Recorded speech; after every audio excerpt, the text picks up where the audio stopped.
Welcome to the SwimSwam podcast. I'm your host, Coleman Hodges. Joining me today, I've got a very special guest. He's a swimmer, just like you and I. He's swimming collegiately right now. And what makes him so interesting in my mind is that he is in a creative position within the swimming community right now. He's done some really cool stuff. He has put it out there, and he's going to talk about how he came to this position, how you might be able to come to a similar position if you live like him, and what he's gotten out of it so far. He's an intern. His name is Calvin. Today, we've got Calvin the intern. Hey, thanks for having me.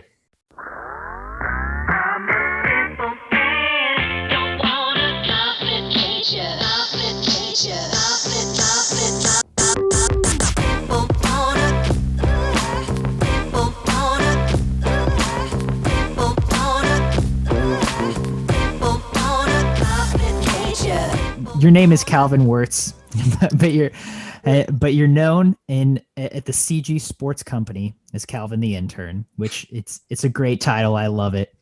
Yeah. Like I said, you're in college, you're swimming for your university, and you've got an internship with the CG Sports Company. If you don't know, CG Sports Company, CG is oh my gosh, I'm totally, what's the word that's an agent. He's an agent. Yeah. He's an agent for many swimmers, many athletes outside of swimming. He's growing his business, but he started with swimmers. CG himself is a swimmer, and you're his intern now. You're the video intern. You've been producing a lot of creative content. And so first and foremost, let's start with that, Calvin. Tell me about how you met CG, how you started interning at his company, and what that looked like in the beginning. Yeah. Well, it's kind of funny. We kind of like accidentally met before. He was doing a swim clinic with Jacob Pebley in Federal Way, and I decided to go to it. And I just remember we were talking technique with Jacob, and there's this dude running around deck, and he was like, he seemed to be in control of everything. He was kind of taking charge, and he was the director there. And I was just like, don't know who that is. And then later down the road, I figured out we had some mutual connections, and I ended up cold calling him. And, fortunately he liked some of the stuff I was doing. I was in IB film and cinematography, so I've been in editing for a while, and he liked it. So that's kind of where that started. It was, yeah. Did you go to the clinic just to learn technique from Jacob Pebley? Oh yeah, no, that had nothing to do with CD. I had no idea who that was. It wasn't until later that I was like, oh, you were the guy running around. Okay. Yeah. And it's crazy because now, I've been able to work with Jacob on some stuff, and it's, me a couple of years ago would have been freaking out about that. And now it's like, I get to talk to these athletes. It's really cool. It's a super cool experience. I was definitely in your shoes when I was your age. How old are you? I'm 20. So you're 20, junior in college, sophomore in college? Sophomore in college. Yeah. For sure. Getting to seeing these athletes perform on the biggest stages, totally geeking out over all their results, and then actually getting to work with them. It's super humbling. It's super cool. And again, you find out, oh, they're just people too. Oh yeah, really, exactly. Really, really, really athletic people who are much taller than I am. Yeah. I think with that, the most interesting thing has been, I look up to these guys as they're superheroes. It's insane. And, once they come into my domain of video editing and producing, I'm now the expert, and it's so weird to me. It's like, I was looking up to you, and now I'm the one telling you, oh, this is how to record, this is the type of shot that I want, here's the script I want you to read, all this stuff. It's so funny to be kind of on the other side and working with them as an equal. Absolutely. And it just goes to show you that if you pursue things you like, and if you kind of go out there and create your own opportunities. You cold called CG. It can work out. and it can work out in really cool ways that you would never even expect. And that people, create opportunities that don't even exist yet. I'm sure CG didn't have a video intern position, but you called him and said, "Hey, this is what I'm doing." Yeah. Bada bing, bada boom. So, what have you? I mean, tell me about your role as this video intern so far. What have you done for them? What have you learned? We'll start there. What have you done for Yeah. CG so far?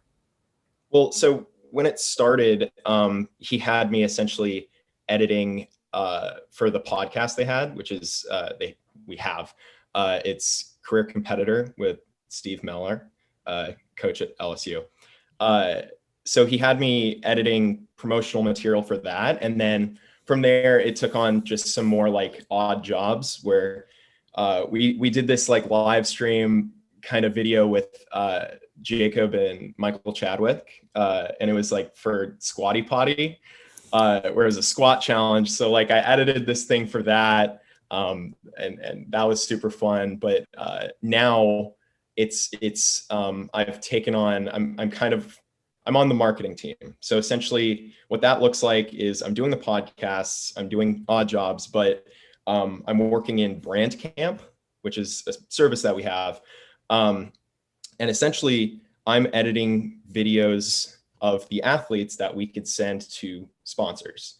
It's videos to hype them up. It's videos that tell their story. So our thing at the CG Sports Company is that we are teaching athletes to be a business. We're branding them. So my part in that is, helping along with like putting them out there and marketing them.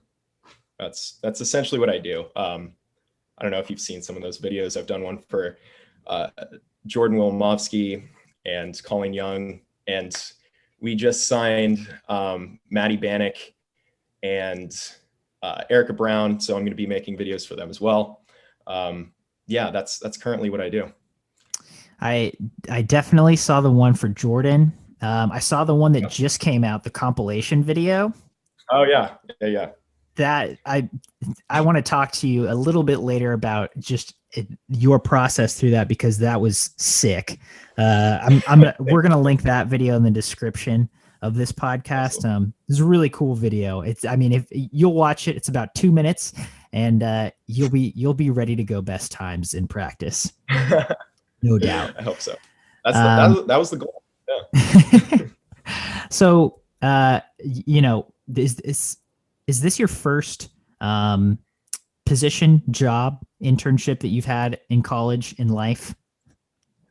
Pretty much. I've had some like other like non-industry related, normal jobs like a lifeguard.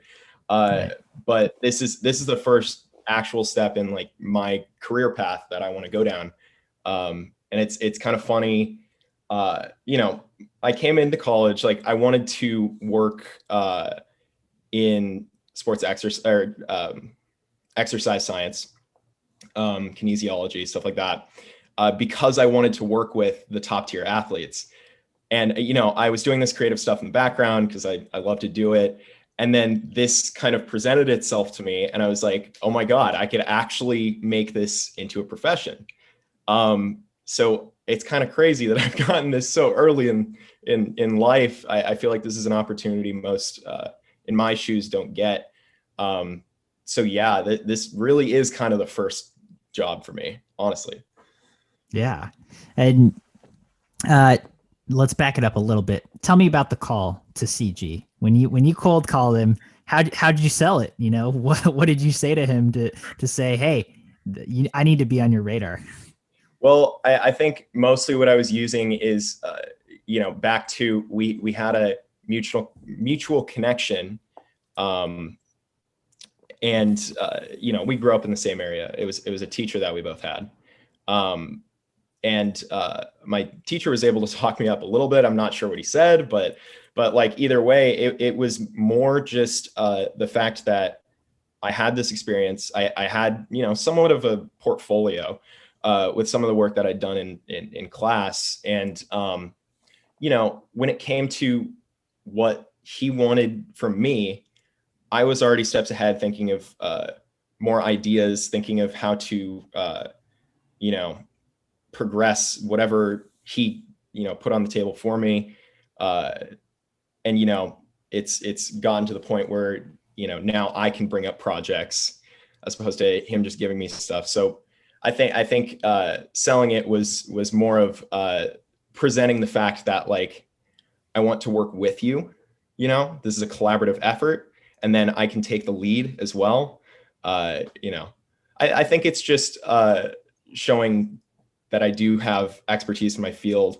Yeah, and presenting myself that way. That's what worked. So you have expertise, but you also have the wherewithal and I mean, the ability to say, "Hey, I'm going to take the lead on these things." You know, give me direction, and you Yeah. know, if you have something in mind, shoot. But if not, I'm going to come up with something. And you know, you kind of have that forward thinking uh, perspective and an ability to say, "Hey, I'm not going to be a burden. I'm gonna produce for you content, you know, free of charge, and like you don't even have to think about it, and it's gonna be good." Yeah. And those are important skills when you're trying to get a job. Yeah, absolutely. So that's super cool, and I think that's really good insight for anyone listening to, you know, again, trying to create those opportunities for yourself if you're in college or, you know, just fresh out of college or 50 years old, I don't know, and you're listening to this and you're trying to start a career path or go down a new road for yourself. It's like, take those opportunities, but you know, have things to bring to the table, and it Yeah. sounds like you did. Yeah. I think, you know, the last thing I have on that is just you want to be confident in what you know. You know it. You know, you're the expert. You want to be confident in that, and absolutely take every opportunity that comes across, you know, every time. That's my advice. Yeah. So, you know, you've been this intern for a while now. You've had this position. You're part of the brand camp now. It's so fun to say. Oh Uh, yeah. what what have you learned so far? You know, take me through some of the highs and some of the lows of this position. I've been thinking about this. I've learned a lot. You know, outside of actually, you know, editing, because I've gotten better along the way because I've had to produce so much work. Um, you know, I think the first thing I'd say is uh, I've learned a lot about working collaboratively as a team. You know, I said I'm on the marketing team. That's, you know, it's primarily Rachel, CG, and I that work social media and branding, all that. You know, um, I've learned to receive feedback and give feedback in a really constructive way. We're always like, you know, progressing each other's ideas, and that's been super helpful for me. Um, you know, also I've learned a lot about how to visually tell someone's story. I think something that CG and I worked on, you know, in the last 6 months, we're always working on this, is like, you know, understanding people's attention span on social media, understanding, you know, a sponsor's attention span and what they want to see out of an athlete, and you know, making sure to hit those marks when we're talking about their story. Um, you know, it's been a process. I've learned a ton. I'm learning every day.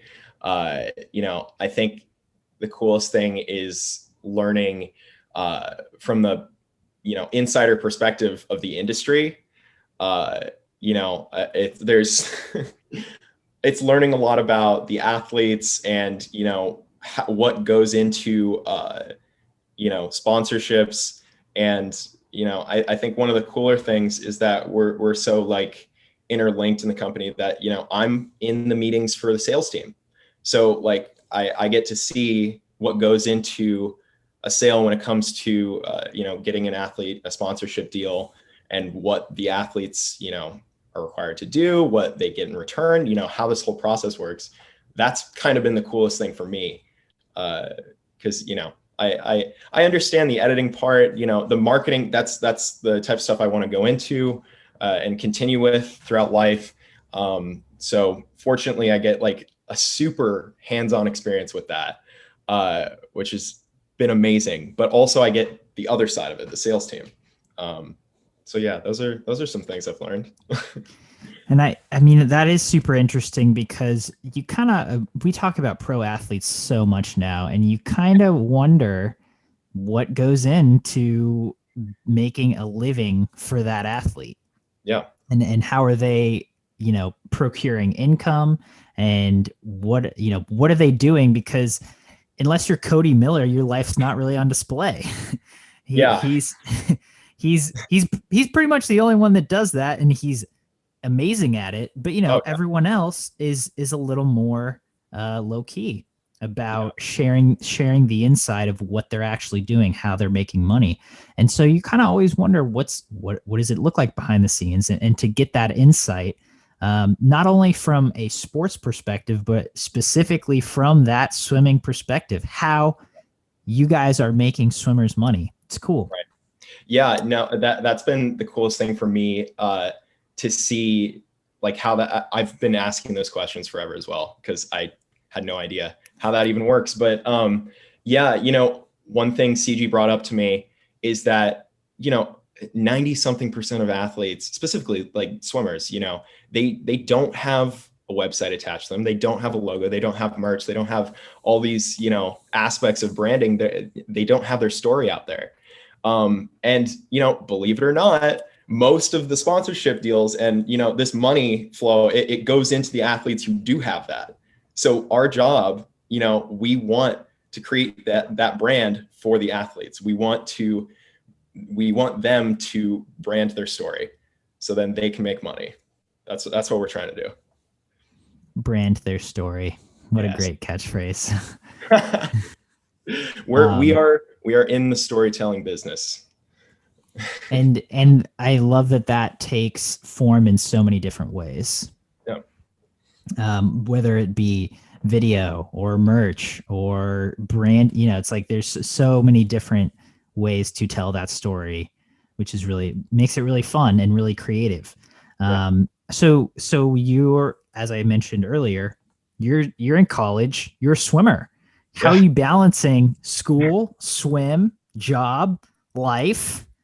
There's no way you sleep.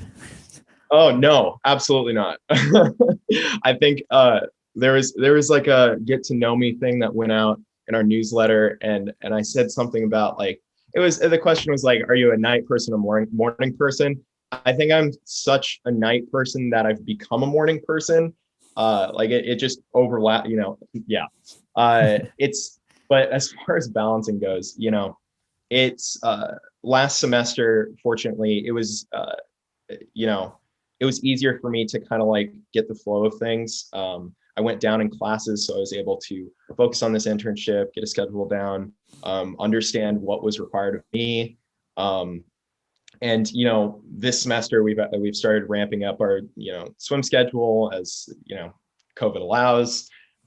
So fortunately, it has been.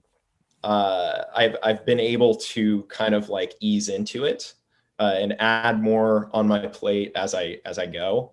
But yeah, I mean, I'll come back from swim practice, I'll be working on a video, and then I'll go straight into homework, maybe look at the video again. There's a lot more emails that I'm sending nowadays.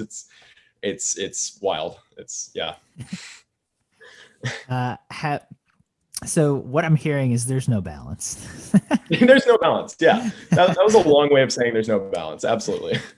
I mean, it sounds like you're really busy, which I think is great in college. I mean, Yeah. these are all important things, productive things, most importantly, productive things I mean, and things that seem like you enjoy and are going to take you elsewhere in life. And so it's good. But when you're trying to balance these things, what have you found anything helpful to kind of compartmentalize, or just make sure that everything's getting done? Yeah. Well, I've definitely learned that like I need to put things in front of me visually. So like over there, it's out of frame, but I've got like sticky notes of the videos I have for the week. That helps me schedule it.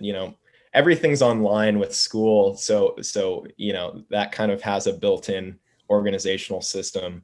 But as far as like videos go, it's good for me to like literally have them in front of me so I can, and then once it's done, I can rip it off and like throw in the trash. Like, yeah, Absolutely. Yeah. I mean, that's exactly what I was looking for. Cause again, if you're listening to this, you're in high school or college, it's like, you're going to get to a point probably where you're balancing school, sport, job, trying to have a social, you're balancing all these different things, and it might reach a tipping point, and you got to learn how to compartmentalize, as something as simple as having it in front of your face with sticky notes. I love it.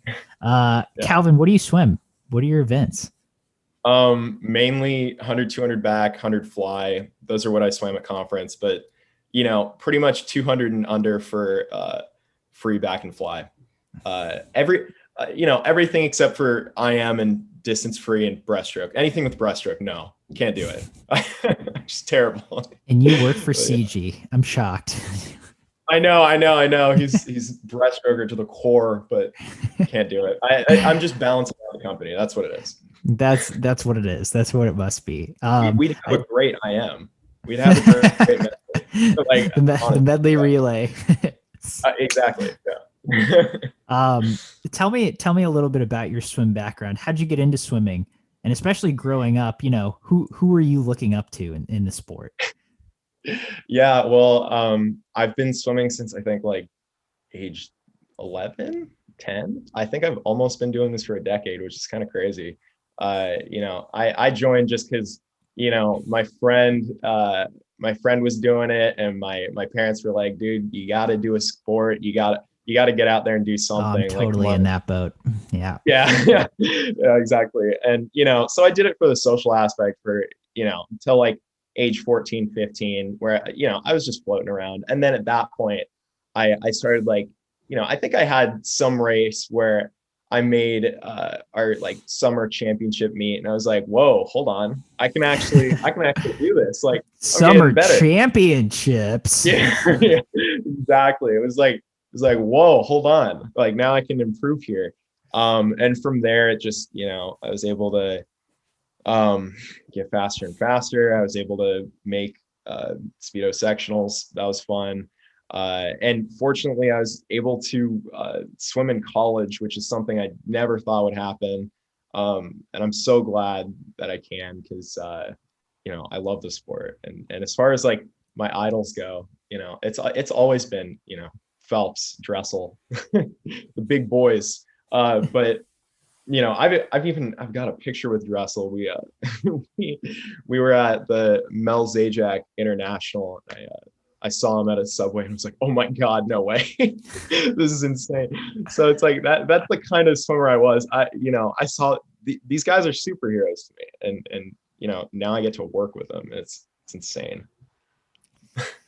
That is super cool. And again, getting to meet your idols, getting to be on a level playing field as your idols, and just really humanize them is such a cool experience. And certainly one I'm grateful through my time, through the time that SwimSwam has brought me. It's been really cool. And it sounds like you're having a similar experience, which I think is just a really great experience. All right. So fair warning to all the listeners, we're gonna nerd out about video stuff now. So if you're interested, great. If not, maybe stop here. But so how did video and telling stories through video and editing pique your interest? Well, dude, I've been doing this, when I was like in middle school, I was making like little videos on YouTube with my brother. I've always loved like storytelling and stuff. And I had Final Cut Pro, I kind of learned like on my own, and it was just fun to me. And fortunately, when I got to high school, like I was in IB Film and Cinematography, where I was able to, make videos for fun and for a class and kind of learn some techniques. And so I've always been passionate about it. I'm a big film fan, and I never thought anything would really come of it, honestly, because it's a tough industry to make a job in. It's it's just abnormal from my perspective to be able to have this opportunity. So I've been passionate about this for years. I started like editing in middle school just because it was fun, and I've watched so much YouTube that so I would copy some of those guys, vlogging when that was like coming up, kind of through like Casey Neistat. Like I kind of try and imitate those types of trends and concepts, because I thought it was cool, and I was inadvertently learning how to tell a story visually and tell it in a compelling way. I look back at these videos that I made when I was like 12 or whatever, and I'm like, well, this is garbage. This is super cringy, but I accidentally did something right here. Like this isn't terrible. Like it looks, it's kind of funny, but yeah, I've been doing it for a while. So yeah, you're no stranger to telling stories, to editing videos. That's really cool. And I mean, is that what you're studying in school as well? It's actually not. At the University of Puget Sound, we don't really have any like film classes, but that's okay with me, because up until this point, it's been pretty self-taught. I mean, and I think if you're just passionate about something, you can do it on your own. I'm actually a business student, and I'm hoping to get, unfortunately, and I'm working for the CG Sports Company, in sports management, and it's I'm looking to supplement my creative like career with a business degree, so I can kind of make my own path that way. That's the idea. So I hear business, I hear video, and I hear sports management. So you're basically getting 3 degrees for the price of one. Exactly. Exactly. Yeah, good point. Which is great. I mean, again, that's super useful, I think, for anyone listening out there, to just say, hey, it's possible. People do it. You might not sleep, yeah, but no, you can do it. You got to spend late nights. You got to do it. It's part of it. It's part of it. I would wholeheartedly agree. When you get to high school, when you start taking those film classes, and then in college, I mean, what are some of the key things that you learned through the editing process specifically, that you're like, all right, this is really important, or, oh, this changed my world? Yeah. Usually when I talk to people who don't really have like the same kind of editing background, it's like, it's these really small details that like go a long way. So one thing is that changed my world, like initially, was like what we call J and L cuts. And it's when, the audio starts before the next clip. So like if you're shot reverse shot, like, you're in a conversation, the audio of the person talking to you starts, and then it, flips to them. This is something that, people don't notice when they're watching videos until you do it. And then it's like, whoa, that looks so professional. Like, oh my God, that's insane.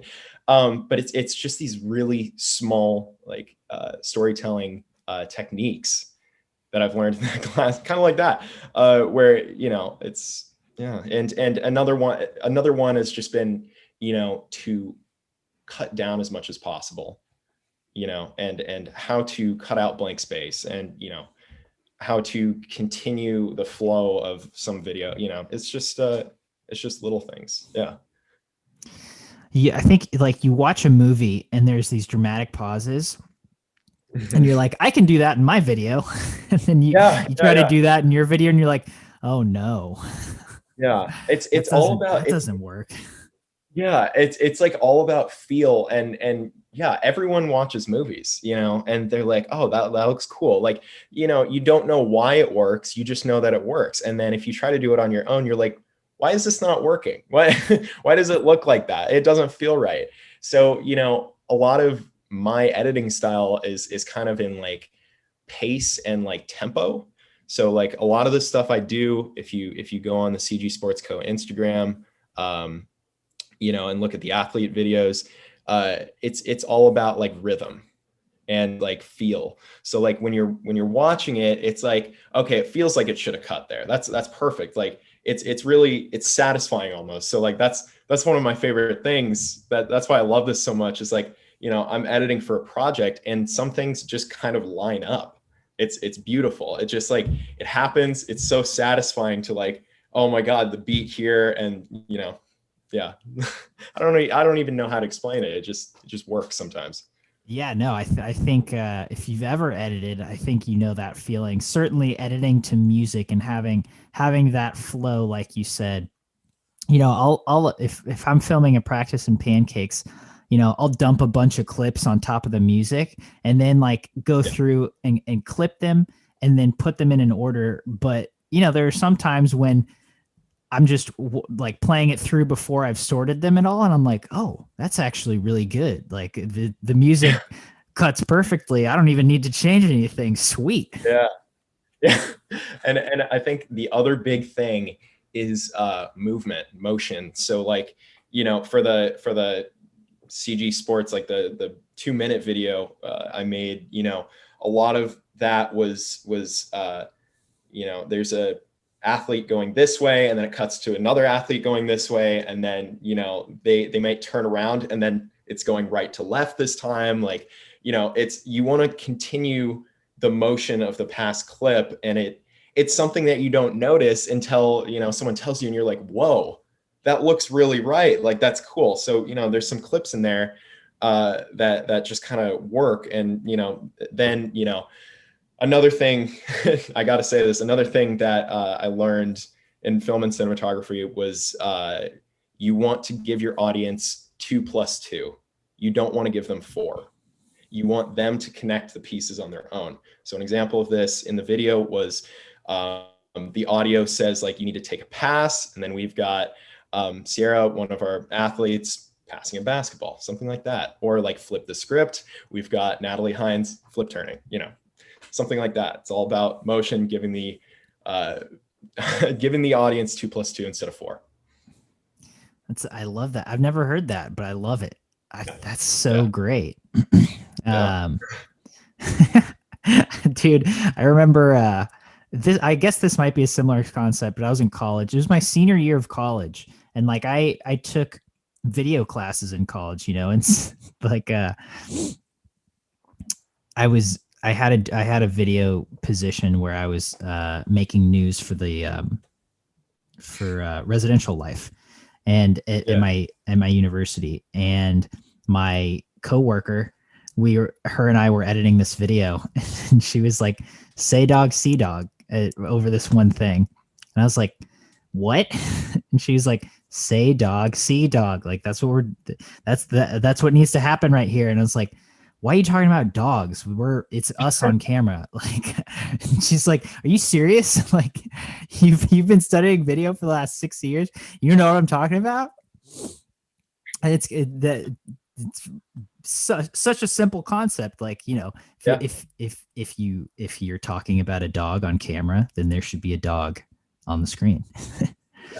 Yeah. But you're right. It's those super simple little details that make such a big difference, in that make the difference between a video that tells a really rhythmic, clear story with a impactful message, or just a what is this. Yeah. No, absolutely. So that's cool.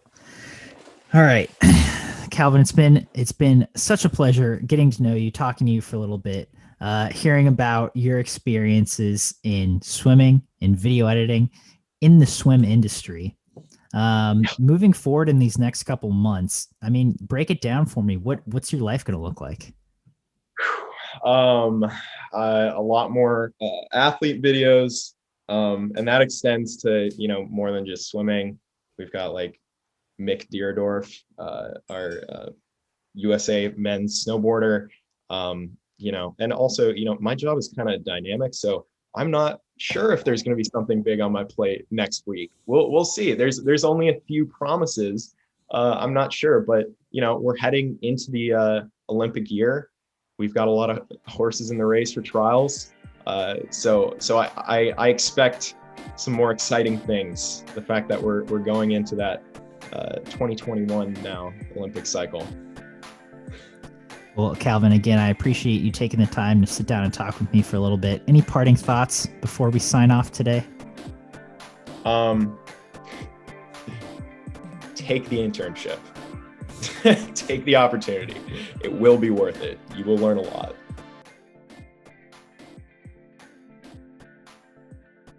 You've been listening to the SwimSwam podcast. Stay tuned for new episodes every week. You can take SwimSwam podcast on the go by subscribing on your favorite podcast platform. Look for links in the description below, and be sure to subscribe to our YouTube channel for more videos as well.